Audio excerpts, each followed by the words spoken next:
trusting your decision making. Hi everyone, it's Maria Maumela. Thank you for joining me. With regards to making decisions, it would be nice if the Lord were to literally guide us all the way, but it would also not be so nice because now there'd be no room for there'd be no room for what? No room for creativity. Things would be too structured. If the Lord had to literally tell us every step of the way, like wait, stand, sit, like God doesn't work like that. I'm a heavy dreamer, but the Lord does not reveal all the details like in full. And now looking back, I realize how it's been like dots. I am like able to now make sense. It's like make sense of the picture. It's like things are coming like full circle. Okay. So then how do you know like it's what God wants? How do you know it's the right decision? Um the Lord has given us peace. Some of the simple ways to go by is peace, like peace. Like when I have to make a decision, I go by my peace. And it's not a matter of like, what does my peace say? Okay. There was once a situation I got myself into. I did not get myself into. I was put in a situation, and there were these people that were insisting that we needed to meet. And I remember from that time, I was like, I felt so cornered, and I'm like, okay, it's fine, we will meet. And after putting the phone down, I was not happy. Like I was just there was a sadness that I felt and a restlessness in my spirit. And I remember thinking, but I really don't want to meet up with these people. Like I didn't even have a chance to think things through. And I called them I just wanted to postpone them, just to buy myself time. And they were saying, look, if you're not free to meet up at this time, we can move it a bit later. And I'm like, what? These people, they're not letting me off the hook. And I remember like things were in such a way, like I remember I even had to call my mother and I told her like, look, I'm supposed to meet up with these people, but I'm just not okay, I'm not happy. And she's like, look, you're even calling me to tell me that these people want to meet up with you and you don't want to meet with them. That's enough sign that you don't have to go meet up with them. I'm like, but I don't want to sound like a bad person. Like these are good people. Like, how do I explain to them? Like my spirit is not in there. Just like, look, you just tell these people that you can't meet up with them and just leave it at that. And I just took my courage and I just called. They're like, okay, when would you like to meet? And I'm like, I'll get back to you on that.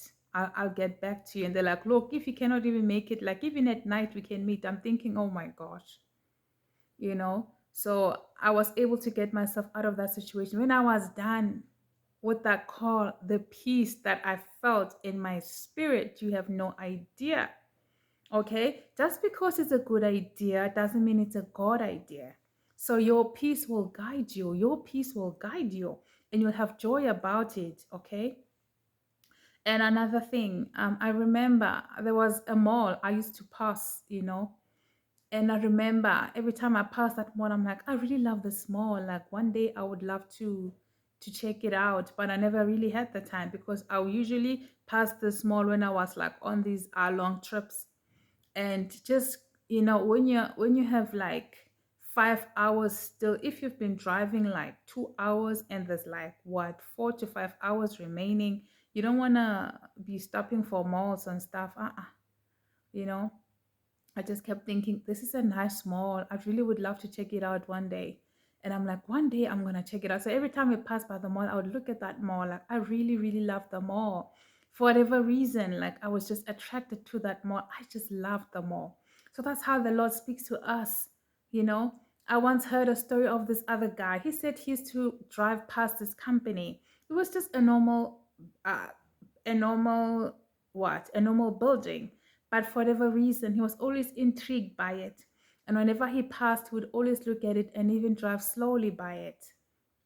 And then one day he decided to go by the place. And when he arrived there, he realized that they were taking in people. And for whatever reason, he had his CV there. He handed the CV. What do you know? He works there and he's a shareholder there now. So you see, like the Lord speaks to us through situations like that. Okay, so for me, I was attracted by that more. But now I realize, now it took so long that for me to realize that no, the Lord was telling me that in good time I was going to be living in that area, and I'll get a chance to actually go to that mall. Because I remember saying to the children, imagine if this was our mall. They're like, oh my gosh, it's so far. It's so far, you know. And I'm thinking, yeah, well, chances of that happening are like so below zero. But now looking back, that's why I'm saying over time, we're able to put pieces together. Over time, the dots do come together. Over time, things do make sense. For someone who may feel that the Lord is leading you to move, but you don't exactly know where to move, you need to move to where your heart wants you to go, where you feel at peace with. There's a place where you love. You might not exactly know yet where the place is, or you might not yet be sure. Then you don't have to make any decision. Okay, you might be thinking of trying a particular business because your heart is just there. Then that's the business you should try. You follow your heart, you follow your peace, you follow your peace. Sometimes we can even overstay our welcome. Overstay your welcome in a relationship, you will leave painfully. Overstay your stay in the workplace, you will leave painfully. Overstay you're welcome anywhere, it will not be a pleasant walk away. Okay, because the Lord puts it in our hearts. Like, it's you who knows in your heart. You need to honestly ask yourself, what would make me happy? If I were to wake up in the morning, what exactly would I want to do? What are the kind of things I'd be happy to indulge myself in?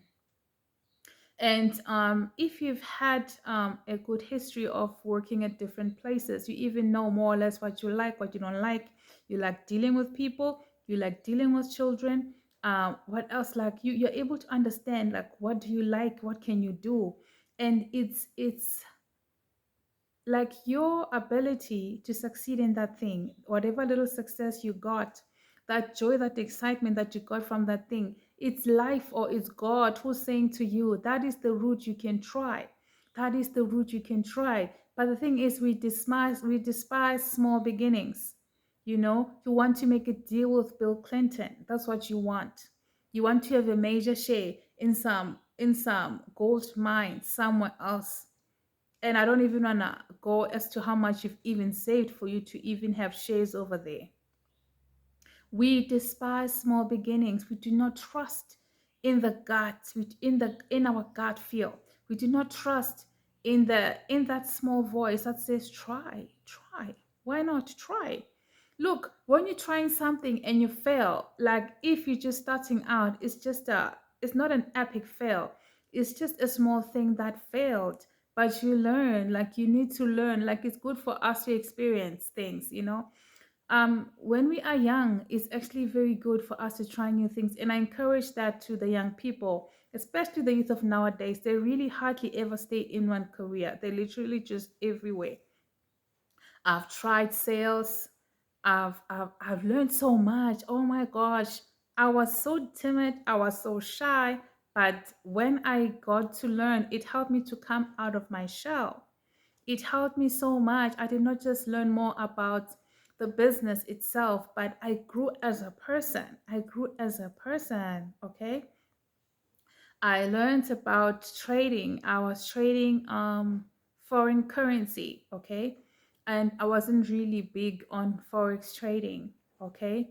So, like, expose yourself to different things, okay? I've done things that expose me directly to people, and I've also got to do things that to do work that did not put me in such public places. So I get to realize, like, do I want to deal directly with people, or do I want to be in the background?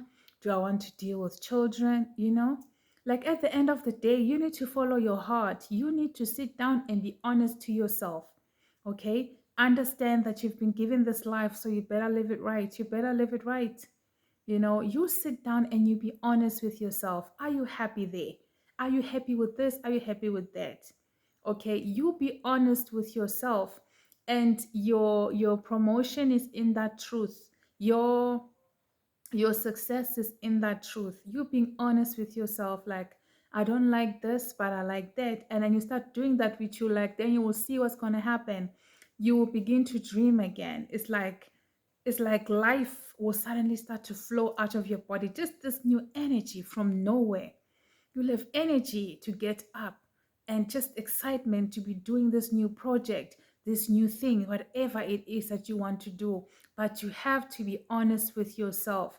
This is not about another person's dream. This is not about you copying someone else. There is no joy. There is no joy in it. I actually even stopped this thing. I used to have this thing of just sharing. I feel I was an oversharer.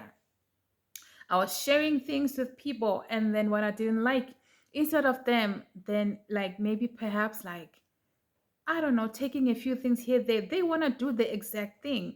And it just put me off entirely. Okay. Like to think that some people don't even have a template of what they want for their lives.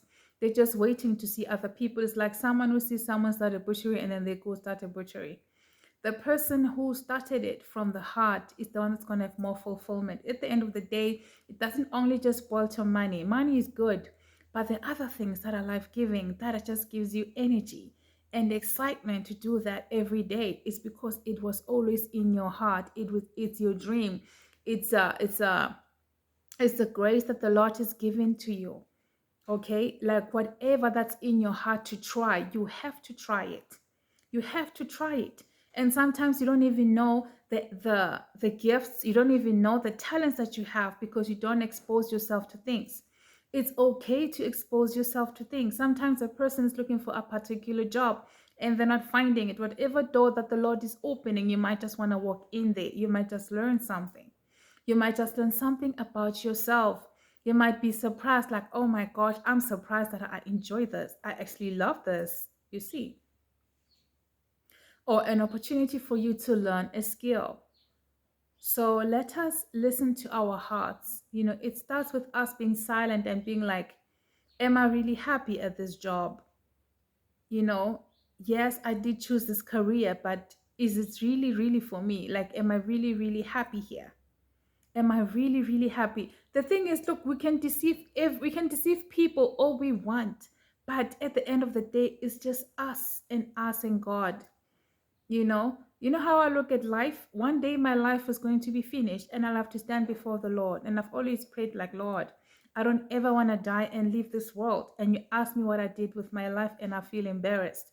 I want to know, like, I tried different things. I want to know, like, I did my best and I followed my heart. And the Lord is my witness. And another thing, actually, the main thing that holds us back is fear. You have to understand that fear is real. Fear is real. The same way as we have to conquer fear. When you are learning to drive and you finally get a license, the fear of driving doesn't like now leave because now you finally have the papers. No, you still have to face this fear. Every day you get inside the car, you have to face this fear.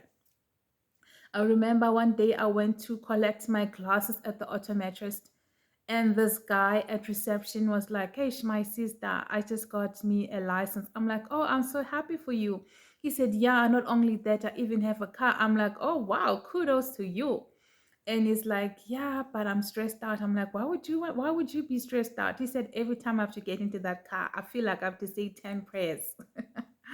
I'm like, "So you feel now, as someone who has gone through that, as everybody who's gone through that, everyone who drives has had to face that fear of driving.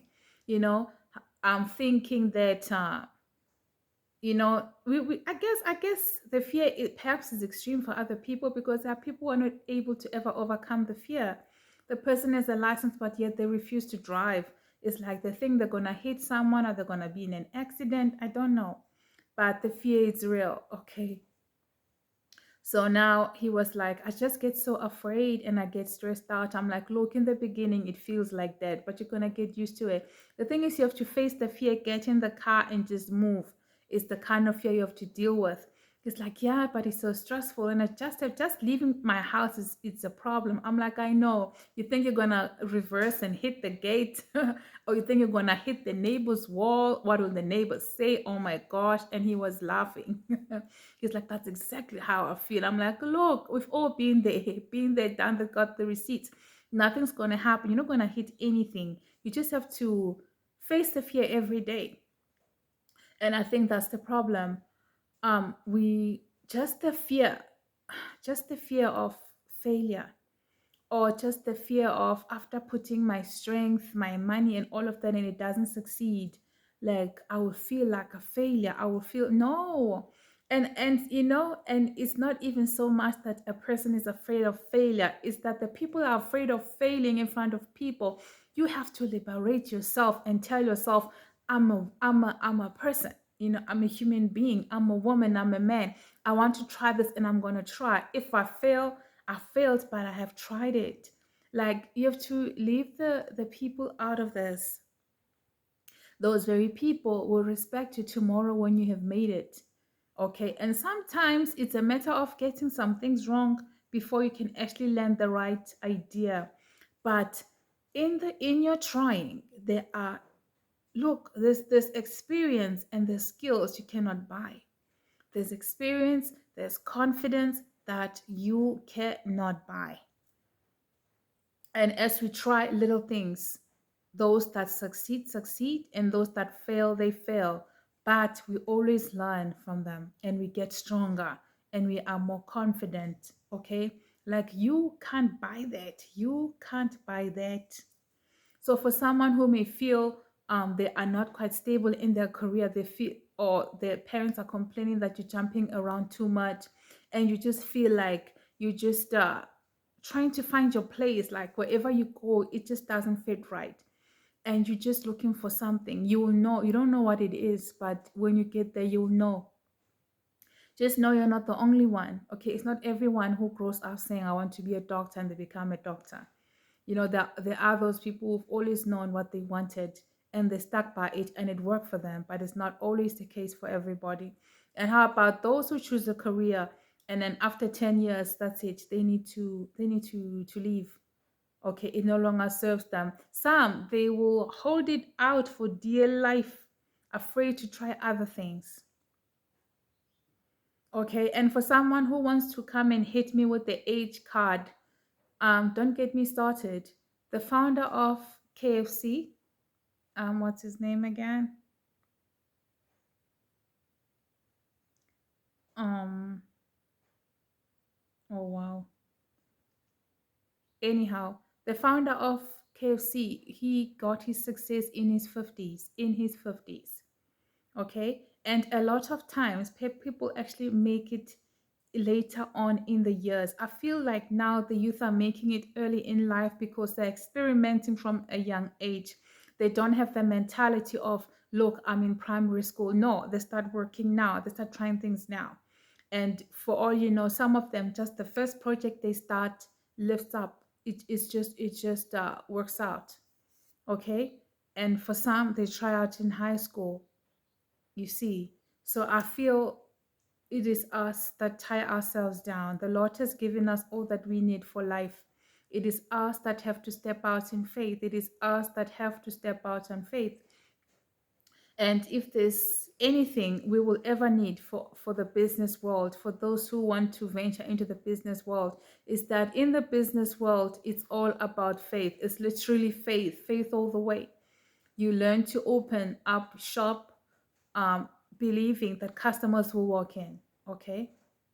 Yeah. So I hope that this was a blessing for someone. So thank you guys. Bye.